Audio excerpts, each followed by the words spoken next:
Good morning, or good afternoon, wherever it is that you are at. Thank you so much for joining us.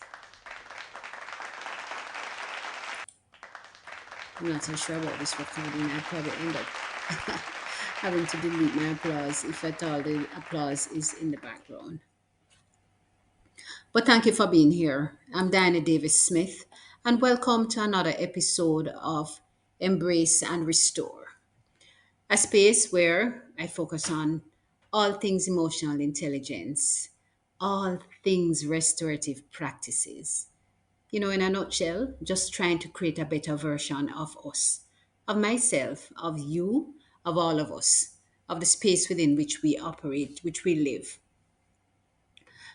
I had promised in my last episode that we would look at the human touch, but I wanted to be very specific that as we nurture emotional intelligence within this AI era, how do we maintain that human touch against the background of AI? No, emotional intelligence in my head and my space is vital. Let me tell you, it's vital to everything. It is vital in education. And I say it again, it is vital in education, especially as AI tools become more common. So while AI can personalize content or it can automate the grading, it can't teach the children to manage their feelings after losing a game. It cannot. It can't comfort a child whose family member has passed, has been shot, or is missing.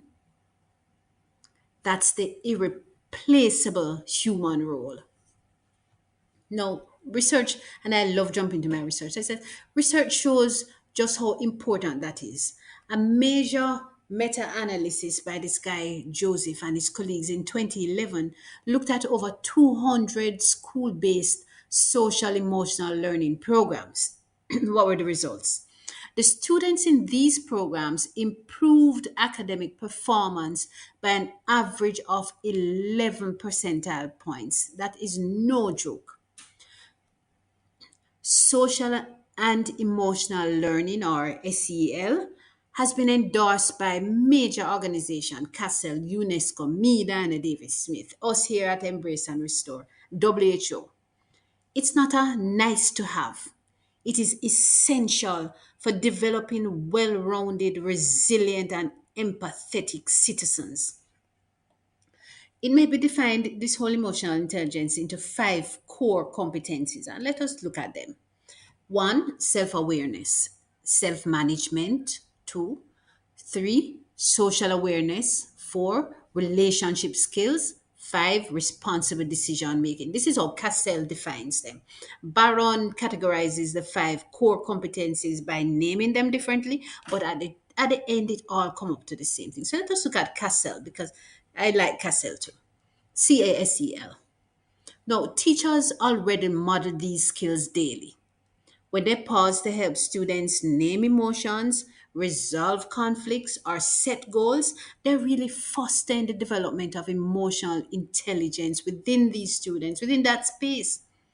But with AI entering the classrooms, there's a risk that the human connection take a back seat.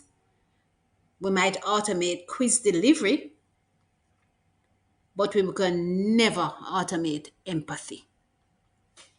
That is why it is so important to keep the human touch in learning. Some AI tools can help us to support the delivery of the social emotional learning.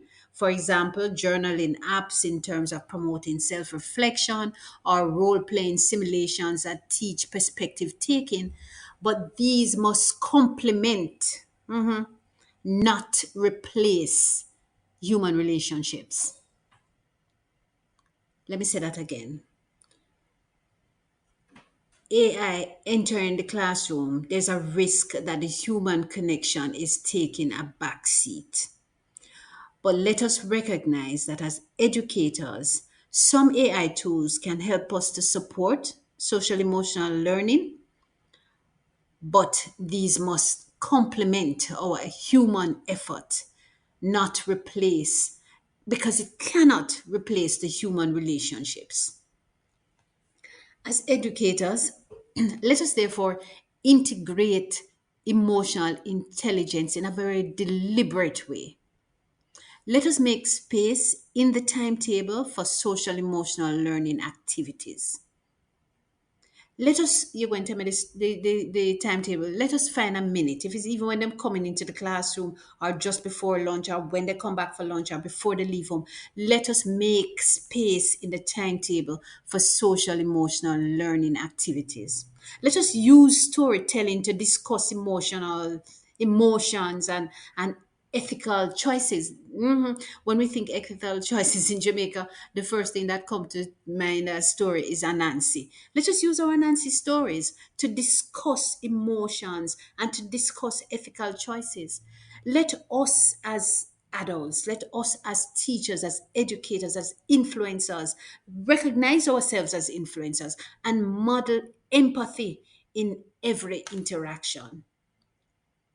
Our children must learn more from what we do than from what we say. My friends, thanks for being here.